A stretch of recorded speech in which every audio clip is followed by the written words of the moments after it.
दोस्तों शुरू करने से पहले डिस्क्लेमर कि वीडियो सिर्फ और सिर्फ एजुकेशनल पर्पस के लिए है, इन्वेस्टमेंट एडवाइस नहीं है। तो वीडियो को देखकर आप सीख सकते हो और इन्फॉर्मेशन को ले सकते हो। कल के मार्केट की क्लोजिंग को देखें तो यूएस मार्केट्स ने न्यूट्रल क्लोजिंग दी है। डाउ जोन्स आप देख सकते हैं 61 पॉइंट्स नीचे, कुछ खास गिरावट यहाँ पे नहीं है। नेस्टे को देखने चले तो 38 पॉइंट्स ऊपर है, तो कुछ खास तेजी यहाँ पे नहीं है। क्रूड को देखने चले, ब्रेंट को देखने चले तो यहाँ पे भी न्यूट्रल ही क्लोजिंग देखने को मिली है, लेकिन न्यूट्रल क्लोजिंग होने के बाद भी हम इसको एक अच्छा संकेत नहीं मान सकते। गिरावट हुई थी अच्छी खासी, लेकिन उसके बाद में अच्छी खासी रिकवरी आपने यहाँ पे देखी है और इंडियन मार्केट्स ने काफ़ी अच्छा परफॉर्म किया था, बहुत अच्छी रिकवरी के साथ में क्लोजिंग दी थी। बट आगे जो तेजी टिकेगी वो इस इंडिकेटर के बेसिस पे टिकेगी, यानी क्रूड अगर ऊपर जाएगा तो मार्केट को डेफिनेटली नीचे ही जाना पड़ेगा। और साथ में रुपीज़ आपने देखा बहुत अच्छी से स्ट्रॉन्ग हुआ, 2% का जंप देखने को मिला है। ये भी एक दिन की तेजी है या फिर आगे भी टिकेगी, उसको भी देखना काफ़ी ज़रूरी है, क्योंकि आरबीआई अपने मेजर्स ले रहा है। आरबीआई के जो भी सॉल्यूशंस या जो भी स्टेप्स लिए जा रहे हैं उसके बेसिस पे रुपीस ने काफ़ी अच्छा परफॉर्म किया, लेकिन क्या ये टिकाऊ है या फिर नहीं, उसको आगे चल के देखना होगा। मेरे हिसाब से या फिर एफ के हिसाब से ये टिकाऊ नहीं है। अगर ऐसा होता तो एफ की कल बाइंग देखने को मिलती, क्योंकि एफ डेफिनेटली जब भी डॉलर स्ट्रांग होता है, रुपीस गिरता है, तो एफ की सेलिंग आती है उस समय। लेकिन अब सिचुएशन अपोजिट हुई है तो एफ को बाय करना चाहिए था। तो उसको देखने पर हम हमारे आउटकम को देखें या फिर जो भी उस हिसाब से अगर हम एक्सपेक्टेशन करें रुपीस से, वैसा कुछ खास अच्छा देखने को फिलहाल नहीं मिल रहा है। क्रूड के अंदर भी कुछ खास नहीं है एंड बाकी जो चीज़ें हैं वो भी कुछ खास नहीं है। अब देखिए दोस्तों, यहाँ पे आप नोट कर सकते हैं कि बहुत बड़ी स्पाइक यानी बड़ी तेजी हुई है, उसकी वजह से अपनी जो लागत है वो काफ़ी बढ़ चुकी है और उसमें जो कंपनी के प्रॉफिट्स है ना उसको भी इम्पैक्ट होगा। Q4 और Q1 ये दोनों क्वार्टर काफ़ी ज़्यादा खराब कंपनीज के आ सकते हैं। अब इसमें देखिए दोस्तों, आपको यहाँ पे गिफ्ट निफ्टी की भी क्लोजिंग दिखा देता हूँ, जिसमें हम चेक कर लेते हैं कि क्या गिफ्ट निफ्टी ने अच्छी क्लोजिंग दी या फिर नहीं। क्लोजिंग कुछ खास खराब नहीं है, मतलब टोटल हम बोल सकते हैं सब कुछ, ऑयल हो गया, यूएस मार्केट हो गया, गिफ्ट निफ्टी हो गई, दोनों ने न्यूट्रल ही क्लोजिंग दी है। अगले 2 दिन में जो भी कुछ न्यूज़ होगी, जो भी इम्पैक्ट होगा, उसके बेसिस पे अपन देखेंगे कि मंडे को कैसे मार्केट ओपन हो सकता है। कुछ बड़ी खबरों को देखते हैं और उससे चेक करते हैं कि क्या सिचुएशन अभी के समय है मार्केट के अंदर। कुछ डेटा देखते हैं, प्लस 2 कंपनीज हैं उनके स्टॉक्स के ऊपर जानकारी अपन लेते हैं। ये जो इमेज आप देख रहे हैं ये ईरान की है। ईरान का सबसे बड़ा ब्रिज है। अब इस पे यूएस और इसराइल ने मिलके अटैक कर दिया है। तो फर्स्ट आप ये समझो कि इस पर अटैक क्यों किया है। तो इसके पीछे का रीजन ये है कि जब भी कोई कंट्री किसी कंट्री के अंदर घुसकर मिलिट्री ऑपरेशन करती है तो उनका मेन काम होता है कि वहां की जो आर्मी है उनको रोका जाए। अब आर्मी जहां से भी जा सकती है, ग्राउंड लेवल की आर्मी की बात करूं, ऑब्वियस ग्राउंड लेवल पे ऑपरेशंस हो गए तो वहीं पे अटैक हो गए, तो आर्मी जाएगी ऑब्वियस रास्ते से जाएगी। कुछ इंपॉर्टेंट ब्रिजेस होते हैं, उसको तोड़ा जाता है ताकि आर्मी नहीं पहुंच पाए, वहां से नहीं निकल पाए। तो स्ट्रैटेजिक ये अटैक यूएस ने किया है और इससे हमको ये पता लगता है कि यूएस डेफिनेटली जो ग्राउंड ऑपरेशंस है उसको करेगा। और कुछ हफ्तों की बात होती है तो कुछ महीनों तक वो चीज़ें चलती हैं। हमने वॉर के लिए भी सुना था स्टार्टिंग में कि कुछ हफ्तों तक ये वॉर चलेगी, बट 1 महीना से ज़्यादा हो चुका है, तो ये अच्छी न्यूज़ नहीं है, अच्छा इंडिकेशन नहीं है। साथ में आप देख सकते हैं कि ट्रंप ने वार्निंग दी है कि आगे और भी ब्रिज हम तोड़ेंगे। ईरान का जो लार्जेस्ट ब्रिज है उसको तोड़ने के बाद में, और इसके अंदर 8 लोग मारे जा चुके हैं। अब देखिए दोस्तों, यहाँ पे ईरान ने भी फिर हिट लिस्ट दे दी है कि हम भी 8 ब्रिज उड़ाएंगे। अब ये ब्रिज किसके उड़ाएंगे, ऑब्वियस यहाँ पे देखो ये एक चीज है जिसमें आपने देखा होगा कि अब ईरान इसराइल के ऊपर अटैक नहीं कर रहा है इतना कुछ खास। ईरान के जो अटैक्स है ना वो गल्फ के ऊपर अभी बहुत ज्यादा चल रहा है, ठीक है, और उसके अंदर पास में भी है और साथ में इनको एक धक्का भी लगा है कि यूएस का गल्फ जो कंट्रीज है वो साथ दे रही है। तो 8 ब्रिज की यहाँ पे सूचना दी ईरान ने जो कि गल्फ में है, और उसको उड़ाने की यहाँ पे बात की गई है। ठीक है, तो ये अच्छी न्यूज़ नहीं है, अच्छा इंडिकेशन नहीं है। इसके बाद में आगे चलते हैं। यहाँ पे आप देख सकते हैं कि कुवैत की जो ऑयल रिफाइनरी है वो हिट हो चुकी है ड्रोन से, क्योंकि ट्रंप ने धमकी दी है कि ईरान की जो ब्रिज है और साथ में जो पावर प्लांट है उसके ऊपर अटैक होगा। अब जो भी गुस्सा है ईरान बाकी जो मिडिल ईस्ट पे कंट्रीज है आसपास, कुवैत है, दुबई है, इनके ऊपर उतार रहा है। ये भी अच्छा इंडिकेशन नहीं है। इसके बाद में देखिए दोस्तों आगे चलते हैं, आप ये भी देख सकते हैं कि वाटर प्लांट भी हिट हो गया कुवैत में। तेहरान ने अटैक किया गल्फ कंट्रीज पे, यानी ईरान ने अटैक किया गल्फ कंट्रीज पे, तो वाटर प्लांट को भी नहीं छोड़ा। सो यहाँ पे हम कैसे सोच ले कि वॉर खत्म हो सकती है और मार्केट ऊपर जा सकता है। सो ये काफ़ी सोचना काफ़ी डिफिकल्ट है डेटा को देखने के बाद में।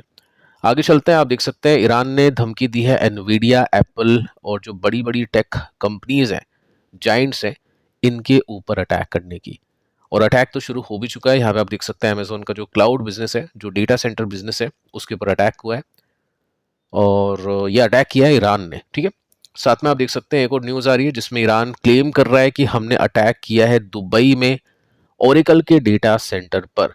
तो जितना भी हो सकता है ईरान डैमेज करने की कोशिश कर रहा है और ऑब्वियसली यूएस भी डैमेज करने की कोशिश कर रहा है। अल्टीमेटली इसमें नुकसान सभी का है, पूरी दुनिया का है, क्योंकि बड़ी बड़ी जो फैसिलिटीज़ है या जितना भी हमने कोशिश मतलब दुनिया ने कोशिश की इन सब चीज़ों को बनाने के लिए, वो एक दिन में मिट रही है। तो कंट्रीज बहुत पीछे जाने वाली है अगर यही चीज़ें कंटिन्यू चलती रहती है तो। सो अब देखिए दोस्तों, यहाँ पे डेटा आपको ये बता रहा है कि ट्रेंड जो ईरान की मिसाइल्स का है, जो लॉन्च हुई थी ईरान के सॉरी इसराइल के ऊपर, उसका जो ग्राफ है ना वो नीचे आ रहा है।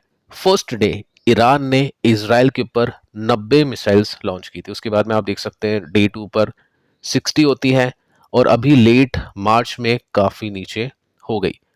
इसका मतलब यह है कि इसराइल के ऊपर ईरान अटैक नहीं कर रहा है, गल्फ के ऊपर ज़्यादा अटैक कर रहा है, क्योंकि वही चीज़ें जो दुनिया में दिखेगी।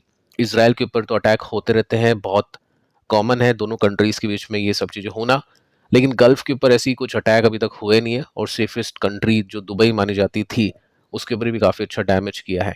तो कोशिश ईरान की यही है कि जितना हो सकता है गल्फ कंट्रीज़ के ऊपर अटैक हो, ताकि यूएस के ऊपर प्रेशर आए वॉर को परमानेंटली रोकने का। सो अगर ये चलता रहा कंटिन्यूसली तो प्रॉब्लम बढ़ेगी और मार्केट्स और नीचे आ सकते हैं। ये चीज़ अपने को सोचनी है। अब देखिए दोस्तों, कंपनीज पे आते हैं। फर्स्ट कंपनी है डी मार्ट। 1.45% की तेजी यहाँ पे देखने को मिली। उससे पहले भी अच्छी खासी तेजी, आई थिंक 7% की तेजी इसमें बनी थी और अभी 1.45% की तेजी इसमें बन चुकी है। 100 की वैल्यूएशन सस्टेन है, ट्रेंड की तरह नहीं है कि एकदम से बहुत ऊपर चला गया उसके बाद में बहुत नीचे आ चुका है, ऐसा कुछ यहाँ पे देखने को नहीं मिला है। न्यूज़ आप देख सकते हैं कि अब इसमें क्या है, फेरबदल हुई है। कंपनी के जो सीईओ थे पहले, वो चेंज हो चुके हैं और मिस्टर अंशुल यहाँ पे चार्ज ले चुके हैं डीमार्ट का। ये सीईओ बन चुके हैं, एमडी बन चुके हैं डीमार्ट की जो पेरेंट कंपनी एवेन्यू सुपरमार्ट है उनके। अब ये यूनिलीवर में पहले काम कर चुके थे। तकरीबन 30 साल का एक्सपीरियंस इनको यूनिलीवर का है।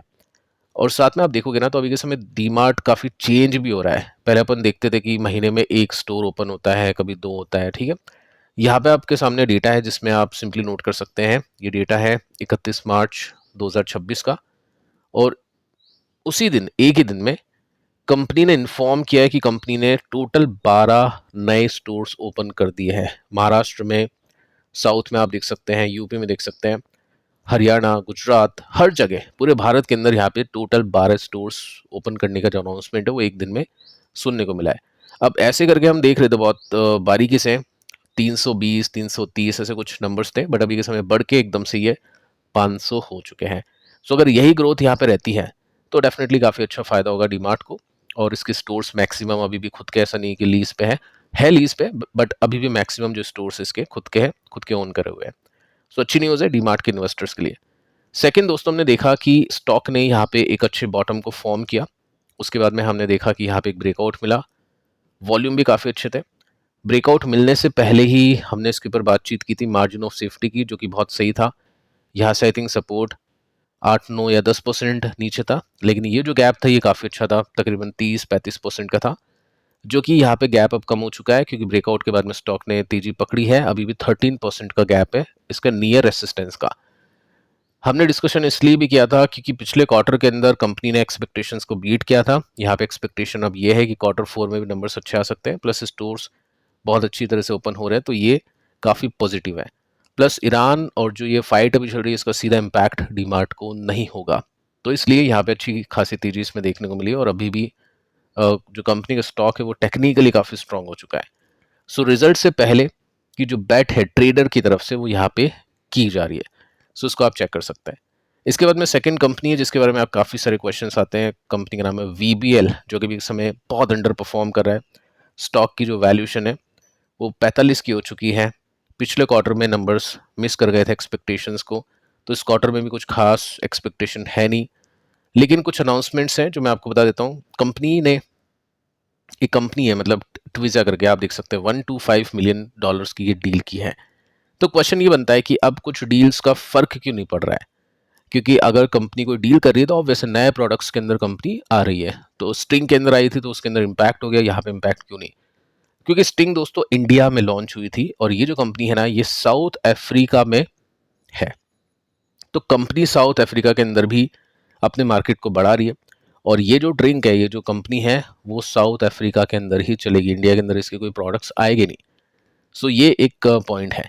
साथ में इन्वेस्टर्स अब ये सोच रहे हैं कि इंडिया के ऊपर ज़्यादा फोकस नहीं है, बाहर ज़्यादा फोकस है, तो क्या इंडिया में अब ग्रोथ नहीं है? सो ये भी क्वेश्चन मार्क यहाँ पे लग चुके हैं। बाकी दोस्तों आप ये देख सकते हैं कि इस कंपनी के अंदर भी एफआईज अपने स्टेक को रिड्यूस कर रहे हैं, 22%, 21, 21, 20। सो कंटिन्यूसली एफआईज का स्टेक इसमें रिड्यूस हो रहा है और साथ में डीआईज का स्टेक इसमें इंक्रीज हो रहा है। तो लॉन्ग टर्म के लिए कंपनी अच्छी है, बाय ऑन डिप के हिसाब से लोग इसको देख रहे हैं, म्यूचुअल फंड भी इसको बाय करे बाय ऑन डिप के हिसाब से। लेकिन थोड़ा सा स्मार्ट तरीके से हम चीज़ों को देखें तो बाय ऑन डिप डेफिनेटली यहाँ पे की जा सकती है, लेकिन जो पैटर्न है वो काफ़ी नेगेटिव है। सो फर्स्ट मान लो किसी ने सपोर्ट पे लिया है, तो उसके बाद में अभी कोई सपोर्ट नहीं है, अभी stock clear cut down trend में है। लेट्स सी की सपोर्ट कहाँ पे बनता है, ऊपर से 40% नीचे आ चुका है। सो डेफिनेटली यहाँ पे वैल्यूएशन तो काफ़ी कंफर्टेबल हो चुकी है, इन्वेस्टर्स बाय ऑन डिप उनको करना चाहिए ये तो मैं आपको नहीं कह सकता हूँ, लेकिन हाँ वैल्यूएशन के हिसाब से काफ़ी सही स्टॉक हो चुका है, बाय ऑन डिप के लिए काफ़ी सही स्टॉक हो चुका है। बट अगर आपको ये देखना है कि मेरे खरीदने के बाद में चांसेस हो कि स्टॉक चले, तो उसके लिए फिर आपको वेट एंड वॉच करना पड़ेगा जब तक स्टॉक रिवर्स नहीं होता है। लेकिन हाँ वैल्यू बाइंग के लिए काफ़ी सही वैल्यूएशन पे स्टॉक आ चुका है। लेट्स सी कि नेक्स्ट सपोर्ट कहाँ पे बनेगा, वहाँ पे इन्वेस्टर्स बाय करने के बारे में सोचेंगे। सो दो कंपनीज हैं, एक में हमने देखा ब्रेकडाउन और एक में हमने देखा है ब्रेकआउट। तो ब्रेकआउट वाली कंपनी इन्वेस्टर ट्रेडर दोनों के लिए इंपॉर्टेंट होती है। ब्रेकडाउन वाली कंपनी में हम बोल सकते हैं जो कॉन्ट्रा बेट वाले ट्रेडर होते हैं या इन्वेस्टर्स होते हैं, उनके बेसिस पे इन चीज़ों को देखा जा सकता है।